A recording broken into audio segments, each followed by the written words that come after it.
On this fateful night, a teenage boy named Darren receives a mysterious text on his phone, so he sets out to carry out the quest to earn money. His friend volunteers to join, so they borrow a red car and drive to a location. On getting there, Darren loads his gun and heads into one of the buildings while the friend stays in the car as a lookout. As Darren enters a room and hides himself, a man arrives with his driver at the building. The driver stays behind while the man walks into the building. As he tries to open the door, Darren shoots and kills him. Hearing the gunshot, the driver panics and runs towards the building, but he's suddenly run over by the boy in the car. Thus, Darren and his friends are able to escape without being caught. Unknown to them, the man they killed is the boss of London's criminal underworld. A week later, tons of business partners arrive at the boss's funeral. Sean, the boss' son, is devastated at the loss of his father, so he confronts all the business partners in a meeting and threatens to halt all business with them until his father's killer is found. No. The tap stays off. But Lully, one of the business partners, insists that her shipment is stuck at sea and needs to be given access to arrive. She tries to convince him to change his mind, but he stands firm on his decision. Although Alex and Edward, his close associates, disapprove of his decision, they agree with him in front of the partners to present a united front. During the funeral process, Luan, the rival gang leader, shows up to pay his respects to the late boss, but he's stopped by Sean and Edward, who suspect his involvement in the death of the boss. And they're only pointing in one direction. I can assure you we had no hand in his death. Meanwhile, Alex meets up with a detective who gives him the CCTV footage of the night the boss was killed. While watching the footage, they discover that the boss's driver is alive and was kidnapped after the murder. As they discuss this discovery, a strange man named Elliot suddenly shows up and claims to know about the kidnappers. According to him, the kidnappers are members of a rival gang, so Alex instructs his boys to evade rival territory and capture the group of kidnappers. But as they carry out this mission, a fight breaks out between the two gangs, so Elliot joins in the battle. During the intense fight, Elliot recognizes one of the gang members from the footage and gives him a hot chase. Fortunately, he captures and interrogates the member, who reveals that the boss's driver is still alive. The member also reveals that the rival gang had nothing to do with the boss's murder, and that their reason for kidnapping the driver was to extract information that could lead them to the real murderer. Upon hearing this, Elliot requests to meet the driver. Take me to him. When they arrive at the underground hideout, Elliot finds the driver alive and tries to rescue him. But Luan, the rival gang leader, arrives and clarifies that they had nothing to do with the boss's murder. He also allows Elliot to leave with the injured driver. On the drive home, the driver reveals to Elliot that the murder was committed by two teenage boys driving a red car. He also gives out the plate number of the car. Meanwhile, a small group of gangsters catches news of the car's plate number, so they find the owner of the red car and torture him for information on the teenage boys' whereabouts. At the same time, Elliot arrives at Sean's house with the driver, who immediately passes out from injury. Sean is unaware of Elliot's identity and begins to interrogate him, so Elliot reveals everything that had happened and also mentions that the rival leader has nothing to do with the boss's murder. Upon hearing this, Sean immediately points a gun at him, accusing him of working for the rival gang. But when Elliot reveals that two teenage boys were responsible for the murder, Sean decides to spare him on the condition that he finds the red car and the teenage boys involved. I want everyone searching for these fuckers.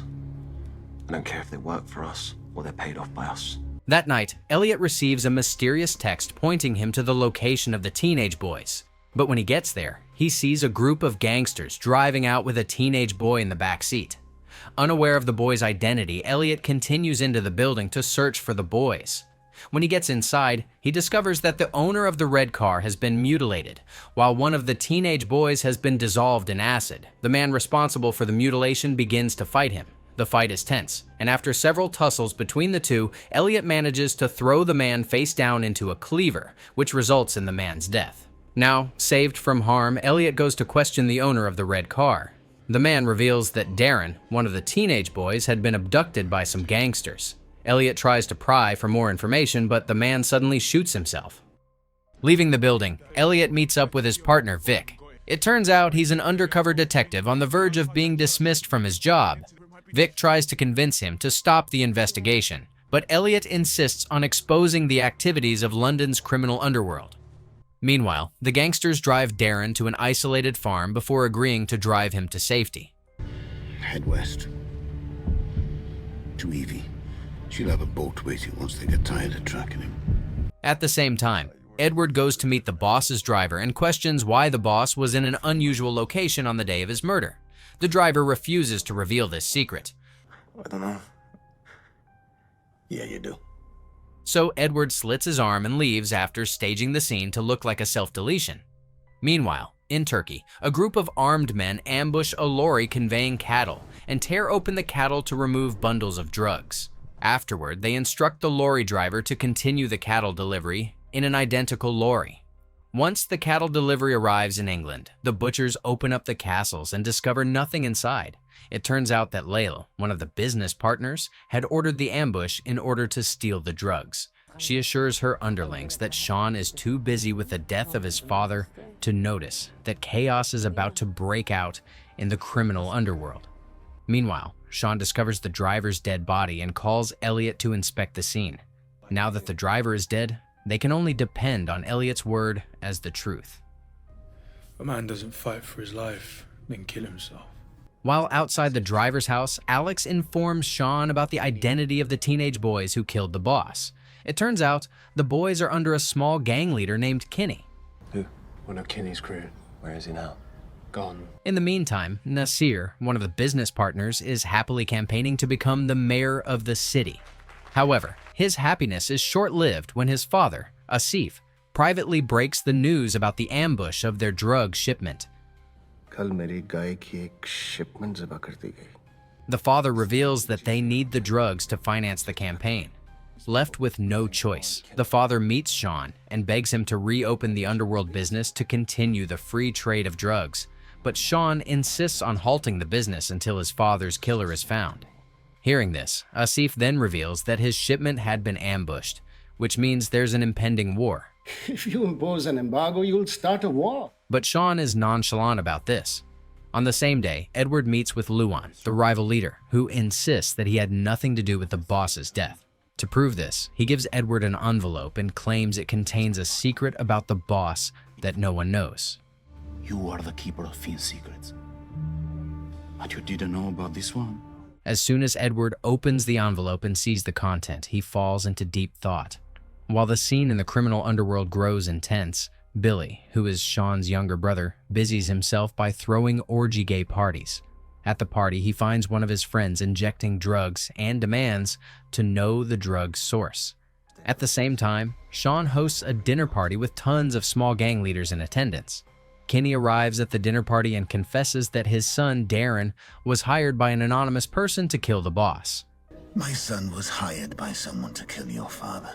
To show his sincerity, Kinney hands over the phone containing text from the anonymous person. He tries to bargain for his son's life. Have I got your word that you'll leave my son alone? But Sean threatens him with a gun. So he leaves dejectedly. After this, Sean instructs Alex to decrypt the phone and find the location of the teenage boy. Then he leaves to find his brother after getting a phone call that his brother is missing. I have to go and find my brother.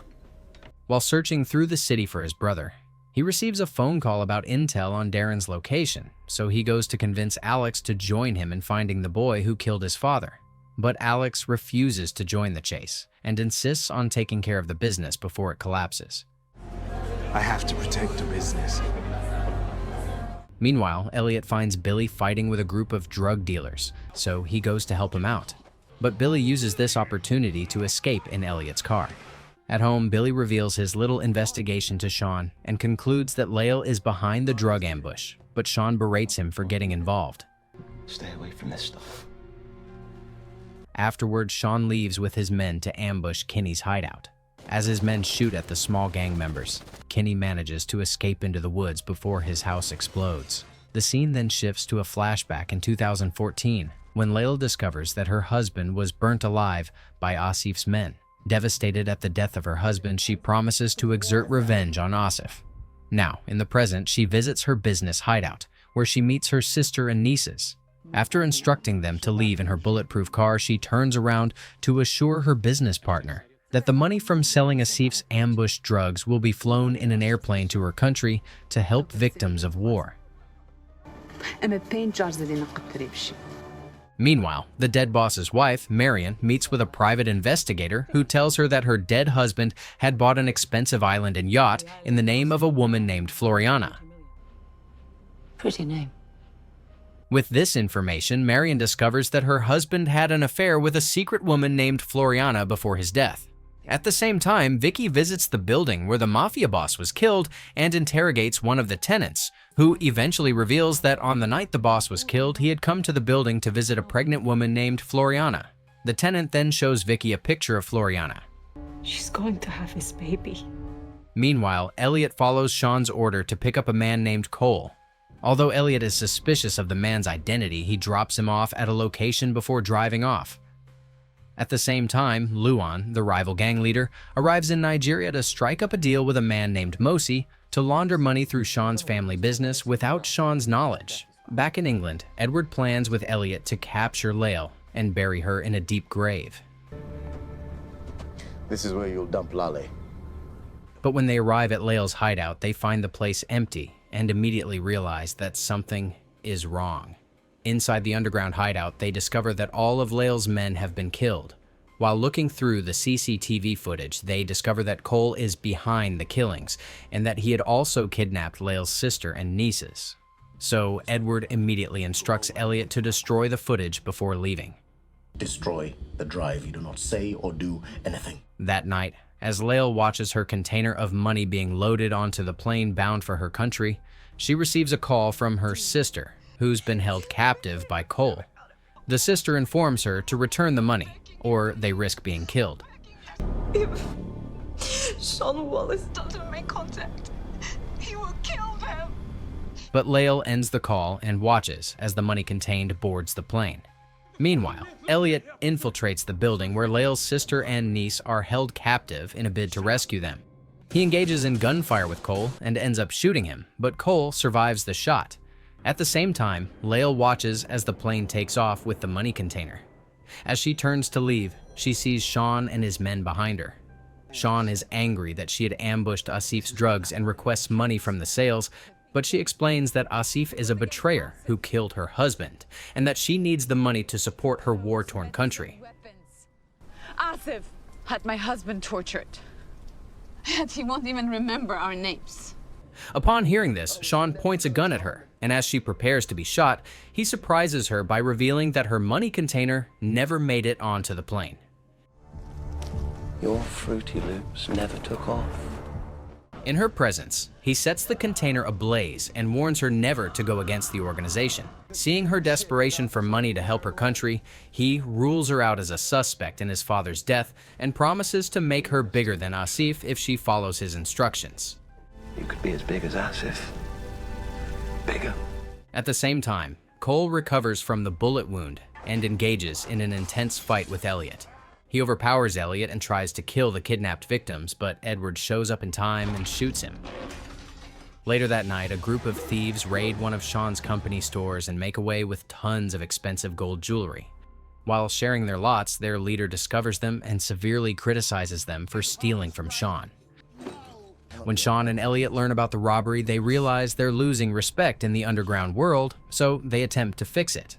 Sean questions why Elliot tried to stop Cole without orders, so Edward promises to investigate Elliot's identity. What was Elliot doing there last night? I didn't send him. That day, Sean gets into a business agreement with Lael and promises to open his door for her shipments to arrive. However, Asif's men discover this and report back to him. At the same time, Edward is suspicious of Elliot's intentions, so he instructs Elliot to go with one of the gangsters to investigate and kill the thieves behind the jewelry shop robbery. They arrive at the thief's lair and begin to torture them for the robbery. To avoid blowing his cover, Elliot joins in beating up the thieves, but when he's asked to break one of the thieves' arms, he refuses. Break her arm. Meanwhile, Vicky watches a CCTV video from the day of the mafia's boss's death and realizes that Floriana, his mistress, left earlier during the day before the mafia's visit. As she tries to investigate more, she suddenly receives a text message that warns her to stop the investigation. Along with the text comes a video of someone entering her house and touching her while she slept. Unknown to her, the pregnant Floriana is being held captive in an underground cell by a mysterious man named Leaf. That same day, Luan, the rival gang, calls Sean for an important meeting, so Sean instructs all his men to be present. Upon hearing this, the gangster decides to drop the matter of torturing the thieves. However, he accuses Elliot of being an undercover detective. You're a fucking cop, aren't you? The fuck are you talking about? So he bundles Elliot into the car with the intention of reporting to Sean. Sean arrives at the meeting location with his gang members. The last gangster also arrives with Elliot tied up in the car. As he's about to reveal Elliot's real identity, Luan interrupts them and reveals that the dead mafia boss had instructed him to kill an entire Albanian family. However, the boss died before paying him. Your father had me kill a lot of people. As they discuss this, Luan notices a red light on Sean and immediately alerts him of a sniper. The sniper takes down all of Sean's gang members. Seeing this, Elliot braves through the gunfire to rescue Sean, which earns him a bullet in the chest. As soon as they get home, Sean begs his doctor's sister to operate on Elliot. The house erupts in chaos, and in the middle of this, one of the house workers pulls a gun and aims to shoot at Sean, but Edward and Alex arrive in time to kill her. The scene then flashes back to the night Sean ambushed Kinney's hideout. As Kinney hides in the woods to recuperate from his injury, he sees Leaf patrolling the area looking for anything that can point to Darren's whereabouts. Fortunately, he finds a phone containing text messages from Kinney's comrades containing Darren's exact location. Kinney watches everything from afar and immediately sets out on a horse to meet his son before Leaf finds him. Meanwhile, the son, Darren, is residing in a faraway farmhouse with two of his father's comrades. One of them, Mal, leaves to get supplies, so Darren is left alone with one of the comrades. Kinney, on the other hand, steals a car and a short gun from a farmer. Before driving away with the car, he uses the farmer's phone to call Mal, but the line is unavailable, so he drops a voicemail about Leaf before driving off. However, he's unlucky. Leaf and his team arrive at the isolated farmhouse and arm themselves with guns in preparation to kill Darren. As they set out for their mission, Kinney sees them and hurries to get to his son before they do. However, he's late to the rescue. Leaf and his team open gunfire at the farmhouse, killing a group of teenagers who stopped by to make a delivery. Kinney successfully makes it into the farmhouse to his son, and amidst the intense gunfire, Mal manages to throw a grenade at the gunmen, which succeeds in killing half of them. Using this opportunity, Kinney escapes with his son through an underground tunnel, but Leaf tracks them down and begins to shoot as they try to escape into a boat. Although Kinney shields his son from the bullets, Leaf catches up and kills them off. Then he contacts his boss to inform him of the finished job. It turns out the mastermind behind everything is Jivan Kapadia. Remove all trace and return to London. We've got a new target. Another son. Now, in the present, after the chaos at Sean's house, Edward is able to point out Jivan as the mastermind behind everything. So he confronts the man with a gun, but the man reveals that he isn't the only one behind the killings. All the investors are in on it. So if Edward pulls the trigger, more chaos will break out. Meanwhile, Sean and his family relocate to a safe house to prevent further mishaps, while Edward and Alex run the mafia family business on their behalf.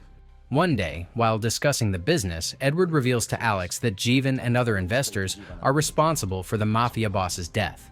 He also reveals that the investors are tired of having the mafia run the business, so they intend to kill Sean and his family to make Edward and Alex the new leaders of the business. After hearing the truth, Alex vows to tell Sean. Edward tries to stop him, but he insists on revealing the truth. Telling him now is just going to start a war that we could never win. I have to tell him. At the safe house, Sean and his mother torture the traitor housekeeper to extract information from her. When Elliot arrives at the safe house, he convinces Sean that they will visit the housekeeper's residence. On getting there, they meet her son, so Sean uses this to threaten her into speaking. While torturing her, Alex visits the safe house and stumbles on the torture scene. This shatters his innocent view of Sean, so he angrily leaves and agrees to a meeting with Jivan, the investor. Meanwhile, the captured housekeeper escapes her binds and holds Billy captive. However, she's soon discovered by Sean and his mother, who points a gun to stop her from escaping.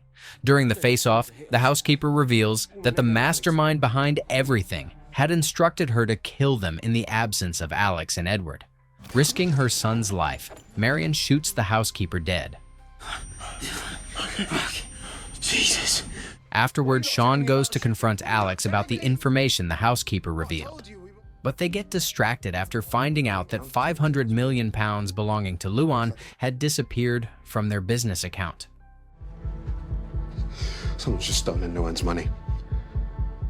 In a meeting with his father, Alex voices out his suspicion that the mafia boss stole the money before his death, so Edward reveals a shocking detail. It turns out that the mafia boss was planning to escape to an island with his mistress and leave the business to Alex instead of his family. He was going to run off and leave his family. And all while Sean was preparing his father's grave.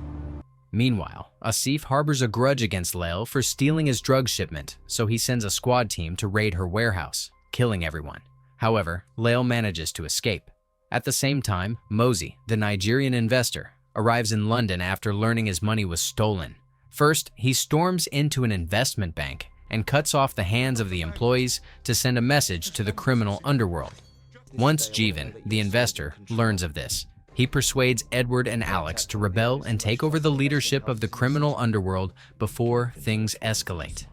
That night, Edward and his son Alex meet Sean and his family to reveal their findings about the dead mafia boss. They expose that the investors were behind the killing and that the mafia boss had the intention of stealing the business money to escape with his mistress.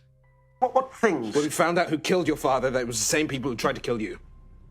Edward also confesses that the investors planned to dispose of Sean and place Alex as the leader of the underworld. But Sean and his mother have a hard time believing this.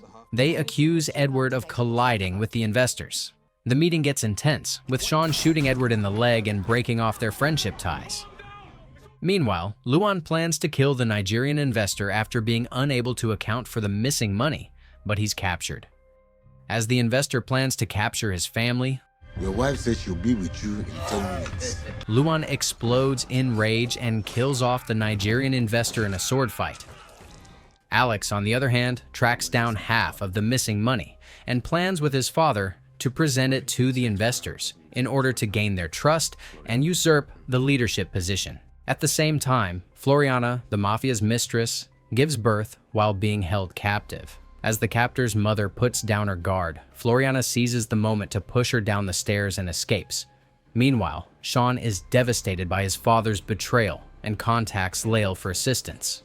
That night, Lael drives a bus containing bombs to the criminal business skyscraper and leaves before it explodes. The explosion brings the skyscraper to the ground. After the bombing, the country declares Sean a terrorist, and all the news outlets report on the case. So, Edward and Marion meet at the mafia's boss graveyard for a discussion. Edward tries to convince her to turn her son over to the police, but she disagrees. Tell me where he is, and I'll spare Billy and Jacqueline. Leading them to pull guns at each other. Edward ends up shooting and leaving her body in the cemetery. At the same time, Jeevan, the investor, is visited by two higher-ranking investors who blame him for all the chaos. As punishment, he's thrown out of this room window and dies while hanging on his house's gate.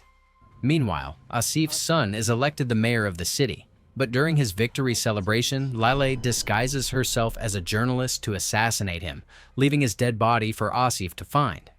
Seeing this scene, Alex gets scared of the invisible investors and immediately goes to visit Sean. At the same time, Elliot learns of Sean's hideout through Billy and also prepares to visit. But on his way, a car pulls up with the higher-ranking investors inside. They invite him into the car and bargain with him. They also instruct him to kill Sean and keep Alex alive. So Elliot meets up with Sean, who already knows he's an undercover detective. Sean hits him for betraying the family, but eventually gives him a memory card with evidence that could take down the criminal underworld.